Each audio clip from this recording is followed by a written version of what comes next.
La Banque Populaire Grand Ouest donne le go pour TVR Business Club, hashtag la réussite est en vous.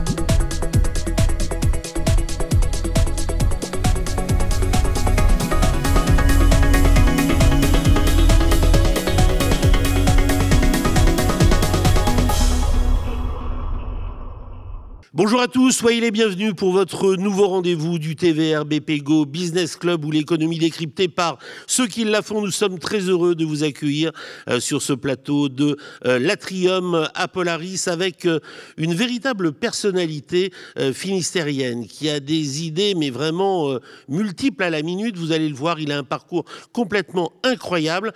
Avant cela, permettez-moi de vous présenter les trois membres du jour, les chroniqueurs. Merci à vous, Marie-Laure Collet. Vous êtes présidente fondatrice d'Abaca et présidente nationale depuis peu de l'APEC. Merci d'être avec nous. Éric Chalambelval, le président du mouvement des entreprises de France 35 et vous êtes par ailleurs le président SAS de la Feuille d'Érable. Et celui qui nous accueille chaque quinzaine ici à Polaris, Maurice Bourrigaud, le directeur général de la Banque Populaire Grand Ouest. Alors ce sujet va vous intéresser parce que tout ce qui vole, c'est une de vos passions, Maurice. Alors, je vous demande dans un instant d'accueillir Charles Kabilik. Alors, il est président fondateur de WCube. On parlera d'épopée. Le créateur d'OpenFly, le premier portail de location d'avions privés en France et en Europe. Il a également repris la compagnie Finistère. Et puis, c'est le fondateur de Green Aerolease, qui est une société de location d'avions électriques ayant pour objectif d'aller en direction des aéroclubs. Vous allez le voir, c'est un véritable passionné. Je vous demande d'accueillir Charles Kabilik.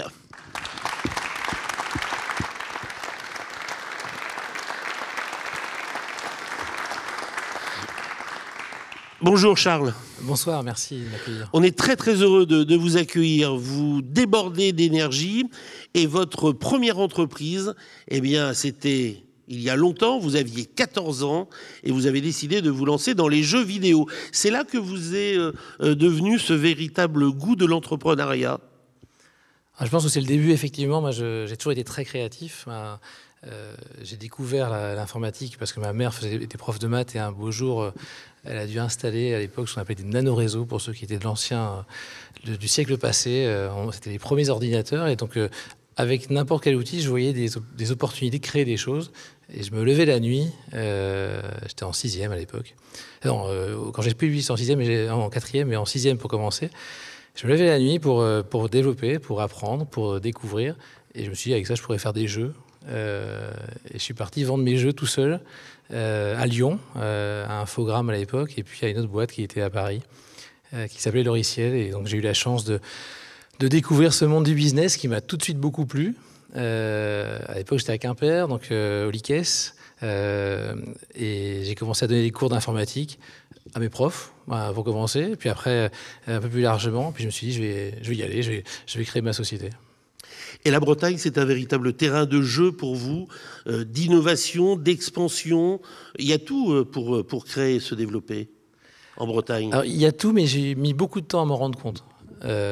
Un peu comme tous les Bretons, au début, on a envie de partir. Quand on est en plus dans le Finistère, on a tendance à trouver ça un peu ringard, un peu fermé, un peu entre soi. Je suis parti à Rennes, puis à Paris, un peu à l'étranger, en Allemagne, un peu en Afrique du Nord. Et puis un beau jour, on se rend compte qu'on a des racines et qu'on est né quelque part et que finalement, la vie, mon ex-femme voulait revenir en Bretagne. Je n'étais pas forcément très partant, puis je suis revenu et j'y ai retrouvé en fait un bien-être et surtout un terrain de jeu, comme tu disais, très ouvert pour l'entrepreneuriat, très idéal parce qu'on a quand même des compétences en Bretagne, des gens qui sont travailleurs, qui sont sérieux, qui sont fidèles. On a aussi l'avantage d'avoir des mètres carrés à un prix abordable. on a des écoles de grande qualité. Et donc, si on agrège tout ça, on peut créer des belles aventures. Et en plus, on a un terrain de jeu, un marché, où les gens, ils regardent souvent à l'Est. Et donc, quand on crée un truc à l'Ouest, ben, on a quand même un certain temps avant d'être identifié. Et donc, dans l'innovation, c'est un vrai atout. La deuxième société que j'ai créée, qui s'appelait AC3, qui était un logiciel pour les agences immobilières, cette société, pendant 5 ans, personne ne s'est rendu compte qu'on était en train de devenir le leader du marché. Parce que tous les acteurs étaient parisiens, et ils étaient entre soi, alors qu'en territoire, on avait la chance de pouvoir créer quelque chose d'important et de discret. Et puis il y a aussi cette fameuse attractivité du territoire breton qui capte aussi celles et ceux qui veulent s'y établir. Maurice Bourrigaud, directeur général de la BPGO. Charles Cavelic, 3 heures ne suffiraient pas pour assouvir toutes les questions que j'ai à vous poser. Parlons de ces avions électriques. Vous êtes en train de solutionner quelque chose qui est très important parce que beaucoup de gens habitent à côté des aérodromes et la première nuisance, c'est le bruit. Mais il y a ça et il y a plein d'autres choses derrière votre initiative et j'aimerais que vous nous la partagiez. C'est quoi votre rêve par rapport à ça? Parce que c'est du business, mais aussi c'est très, très, très extrêmement positif sur l'environnement. Alors c'est très positif parce que je suis très attaché au territoire. Toutes les entreprises que j'ai créées depuis 20 ans ou quasiment 20 ans ont toujours été pour le développement d'activités sur le territoire. On est tous nés quelque part, et moi mon rêve, c'est que les gens ils puissent vivre là où ils sont bien, avoir un travail intéressant là où ils sont bien, et rayonner en Europe facilement. Une société, historiquement, une société basée à Brest, c'était un handicap d'être à Brest pour rayonner en Europe. Je suis convaincu que les années qui viennent, ça va être un avantage d'être dans les territoires. Et on peut transformer cet avantage, ou en tout cas confirmer cet essai-là, grâce à l'aviation électrique décarbonée, parce que c'est quand même beaucoup plus intéressant d'aller de Brest à Munich directement, plutôt que passer par Paris pour y aller. Voire pire, l'autre jour j'étais à Poitiers, aller à Poitiers de Brest, accrochez-vous. Si vous passez par Paris, c'est 8 heures de train. Si vous y allez en voiture, c'est 6 heures de voiture. En avion, moi j'ai pris un avion d'aéroclub, parce que je n'avais pas le choix là, et j'ai mis 1 heure. Et si on est capable de rapprocher les distances, de faire en sorte que développer une entreprise en Bretagne, c'est un avantage, c'est formidable. Et moi j'ai découvert l'aviation très tard. C'est ma compagne qui m'a offert un baptême de l'air. Découverte, voilà. Et basiquement, je suis rentré dans cet environnement. En fait, être créatif, c'est quoi? C'est voir autour de soi des choses que les autres ne voient pas.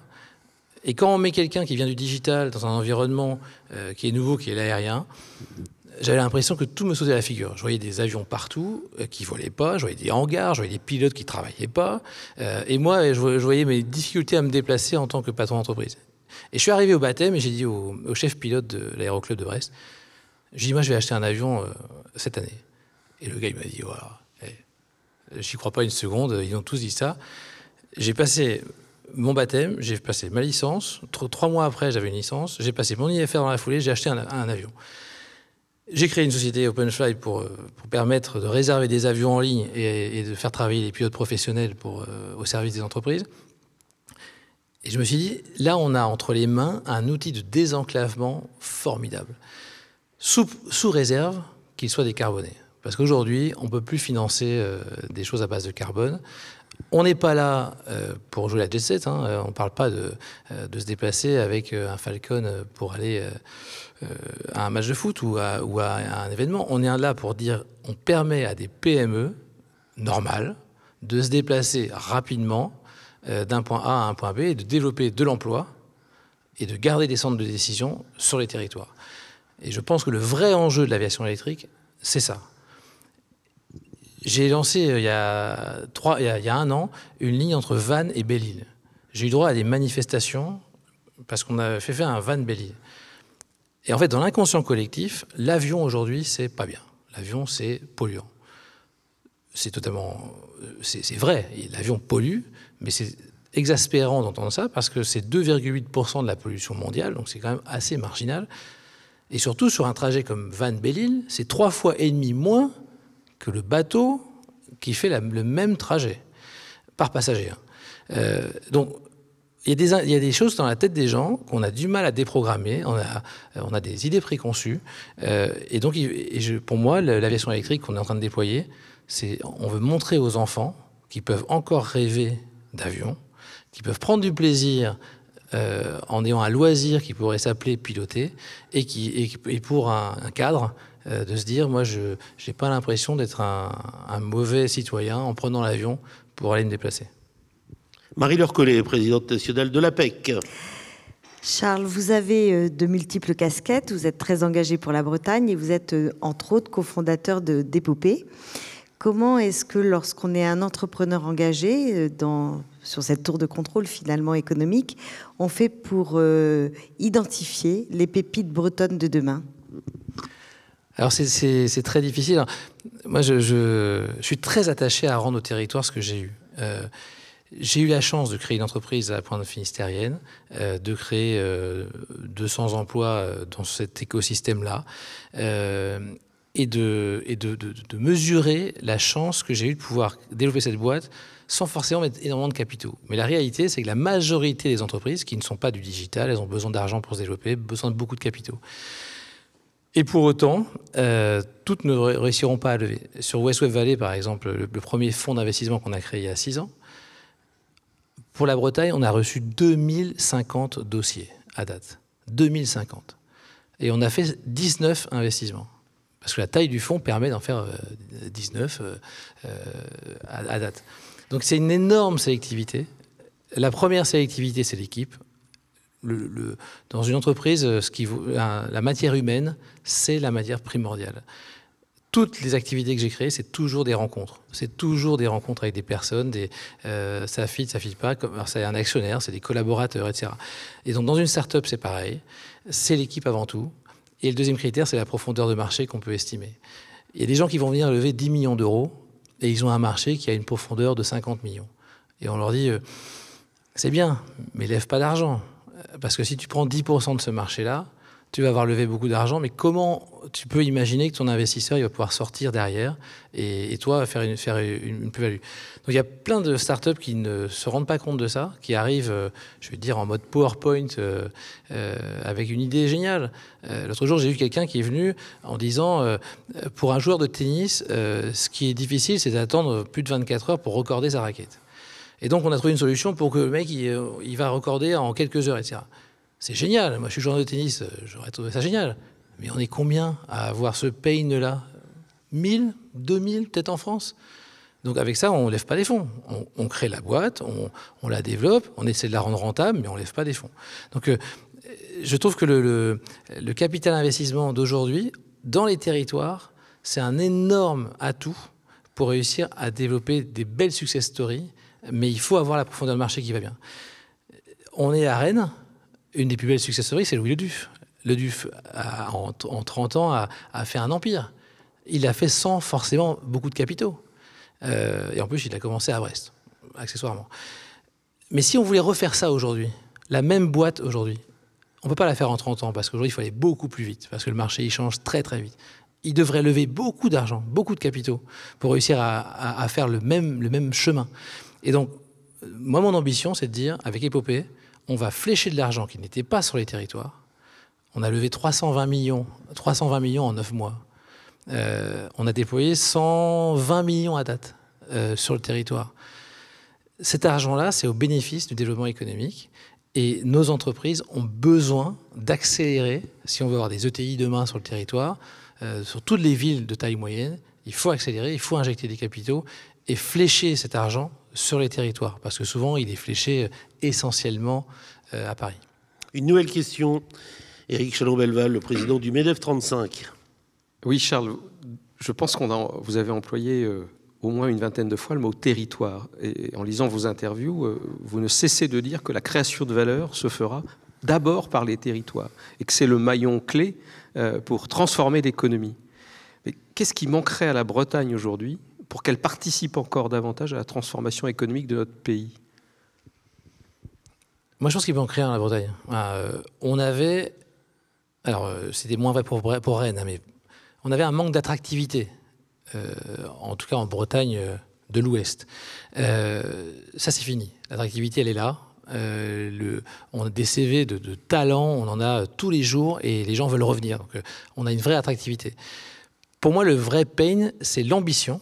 C'est comment on fait pour que des patrons bretons se disent que le rêve européen, voire mondial, il est possible. Parce que mécaniquement, moi, je me rends compte à chaque fois que je fais des levées de fonds, plus on est vers l'est de la Bretagne, plus les gens rêvent grand. Quand on est à Rennes, on rêve assez facilement national, voire européen. Quand on est à Paris, on rêve très naturellement européen, voire mondial. Mais quand on est à Brest, on a tendance à rêver au mieux national. Et je pense qu'il faut qu'on réussisse à faire en sorte que les gens y rêvent très grand, parce que c'est pas un handicap et on peut le faire et on peut faire des choses à forte valeur ajoutée. Et le deuxième point, c'est la mobilité. Parce que la mobilité, c'est le gardien du fait de pouvoir garder les talents en région. Sur Épopée, on a recruté 24 personnes en un an, essentiellement des profils très pointus, des directeurs d'investissement. Hein. Maurice sait quel type de profil c'est, des gens très bien payés, très belle formation, plutôt issus de Paris. On en a un qui vient de Belgique, etc. Ils ont tous eu le rêve breton. Formidable, il y en a un qui s'est installé à l'Armor-Plage, l'autre à Pinmar, et ainsi de suite.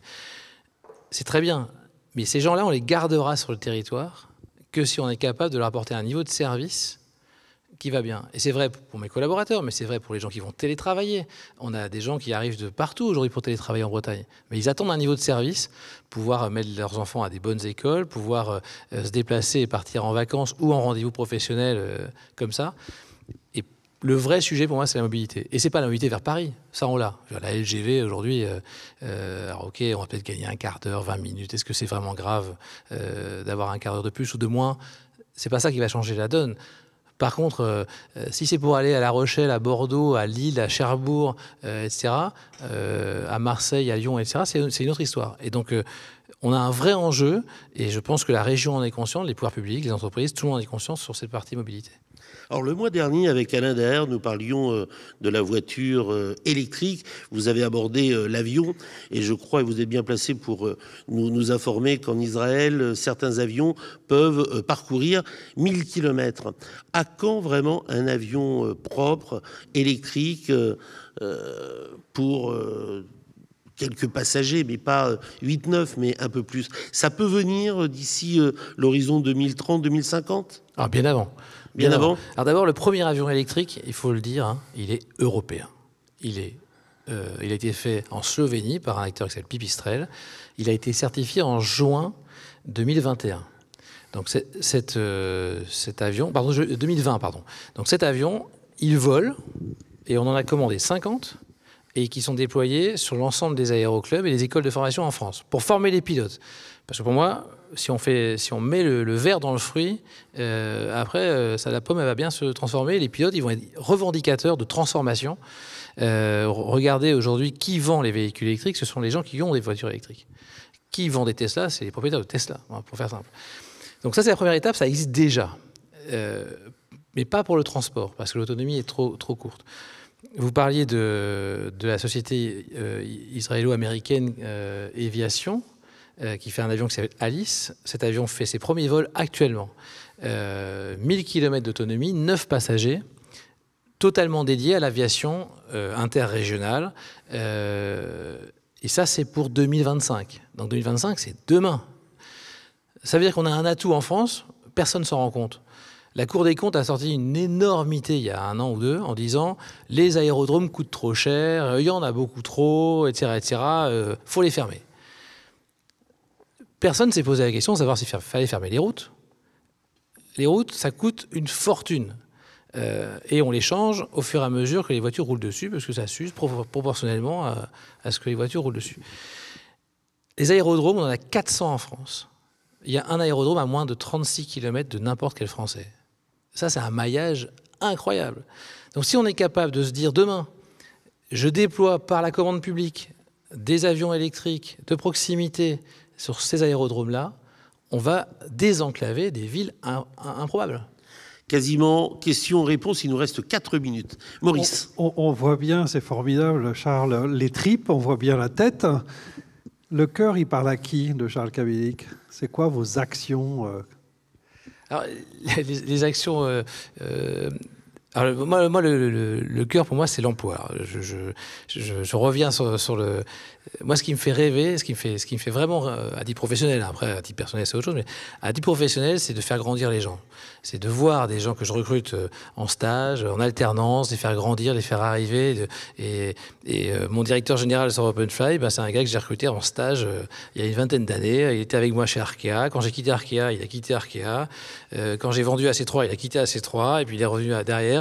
Et ça, pour moi, c'est une vraie forme de reconnaissance, c'est une vraie forme de plaisir et de fierté. Et si on peut faire grandir les gens autour de soi, on va améliorer d'une part notre plaisir à nous, parce que c'est quand même ça qui nous fait vibrer, mais aussi on va permettre de démultiplier la puissance de notre action. On n'est jamais plus fort qu'à plusieurs. Et donc, quand j'ai la chance de créer une entreprise à plusieurs associés, c'est toujours mieux que tout seul. Avec plus de salariés, c'est toujours mieux que tout seul, et ainsi de suite. On va garder le tempo, Marie-Laure. Votre carrière est riche de nombreuses expériences dans différents secteurs d'activité. Qu'est-ce que vous diriez justement pour favoriser l'emploi et l'attractivité des compétences en Bretagne aux dirigeants qui ont bien souvent peur de recruter en dehors de leur secteur d'activité ? Moi, je dirais très simplement que c'est pas un taxi qui a inventé Uber et c'est pas un hôtelier qui a inventé Airbnb. Donc pour moi, la seule richesse, c'est de prendre des gens différents de soi. Si c'est pour prendre les mêmes profils, des mêmes écoles, qui viennent des mêmes endroits, ça n'apportera pas grand-chose. Après, il faut des gens compatibles. Moi, dans le monde du digital, moi, j'ai vécu le choc des PME avec le digital. Dans les startups, les gens ont leur code qui n'ont rien à voir avec la PME. Et quand on met quelqu'un du digital, je me souviens de Jean-Jacques Le Calvez il y a quelques années qui me disait comment je peux recruter des gars du digital pour venir transformer ma boîte. Et je dis Jean-Jacques, faut refaire beaucoup de choses. Il faut déjà refaire l'accueil, il faut refaire la perspective de vie, il faut sans doute recruter des nouveaux managers, parce que si on te recrute ils ne sauront pas être animés. Donc, c'est beaucoup de transformation. Donc, c'est très, très difficile à faire cohabiter. Donc, il faut aller de proche en proche. Mais en mélangeant les talents, en mélangeant les proximités, moi, j'aurais jamais réussi à faire aucune boîte si je n'étais pas venu du digital, dans l'immobilier, puis après dans l'aérien, et puis ainsi de suite. Et c'est le hasard qui fait ça. C'est juste parce que on ressent, on partage des choses que... Il faut oser le faire. Éric, et ce sera la dernière question. Charles, ce matin, à la station F à Paris, les entrepreneurs français du mouvement des entreprises interrogeaient les 5 principaux candidats à la présidentielle. Si vous aviez à murmurer une demande auprès d'un des futurs candidats et peut-être futurs présidents ou présidentes, une mesure, ça serait laquelle ? Ce serait de rendre proportionnels les plans d'aide au prorata des régions et de leur taille intrinsèque. Il y a un plan de relance qui vient d'être fait. C'est très très bien. Quel est le poids de la Bretagne dans ce plan de relance ? Moi, je pense qu'il faut redire que les territoires, il faut flécher de l'argent sur les territoires. Ça ne veut pas dire les distribuer, les saupoudrer, ça veut dire le faire intelligemment. Mais le côté régalien de notre approche politique, il est tellement décalé par rapport à l'envie publique, c'est-à-dire des gens de vivre dans les régions, et par rapport aux besoins des territoires. Je pense que c'est un débat que j'aurais bien lancé, c'est comment on arrête cet état régalien. Charles, et ce sera la toute dernière question. Avez-vous un rêve ? Alors moi, j'aurais dit, j'ai un rêve depuis tout petit. Je ne suis pas sûr que je fasse, mais ça aurait été d'aller dans l'espace. Tout est permis. Tout est permis de rêver, parce qu'a priori, il y a des choses qui vont arriver. Charles Cavilly, je crois qu'on peut vous applaudir vraiment bien fort. Merci de nous avoir effectué ce vol de 26 minutes sans turbulence, avec un atterrissage parfait. Merci en tout cas. Merci Maurice, merci Marie-Laure, merci également Éric. On aura grand plaisir à vous retrouver très vite depuis cet atrium pour votre TVR BPGO Business Club, où l'économie décryptée par ceux qui la font avec nos pépites en région. Merci à toutes et à tous.